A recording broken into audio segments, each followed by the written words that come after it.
Жұмысты бастау үшін Везунчик Pro мобильді қосымшасын жүктеп алыңыз. App Store немесе Google Play'да ашыңыз. Іздеу жолына Везунчик Pro сөзін енгізіңіз. Қосымшаны тауып, жүктеу немесе орнату батырмасын басыңыз. Сондай-ақ қосымшаны біздің ресми сайттан жүктей аласыз. Сілтеме сипаттамада көрсетілген. Қосымшаны орнатқаннан кейін тіркеуден өтіңіз.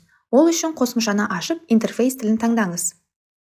Келесі бетте Яндекс.Про жүргізушілер мен курьерлер жұмыс режимін таңдаңыз. Осыдан кейін авторизация экраны ашылады.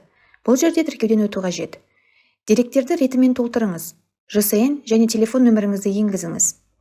Шарттармен мұқият танысып, мен шарттармен таныстым және келісемін белгісін қойыңыз. Содан кейін тіркелу батырмасын басыңыз. Тіркеу расталғаннан кейін 2 қадамды орындау қажет. Бірінші қадам Яндекс.Про компаниясына таңдалған провайдерді хабарлау.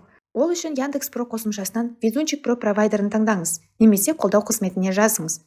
Екінші қадам таңдалған провайдерді өз таксопаркіңізге хабарлаңыз. Құттықтаймыз, сіз тіркеу кезеңінен сәтті өттіңіз. Қол қоюға арналған құжаттар әр айдың 8-іне дейін мобильді қосымшаға түсіп тұрады.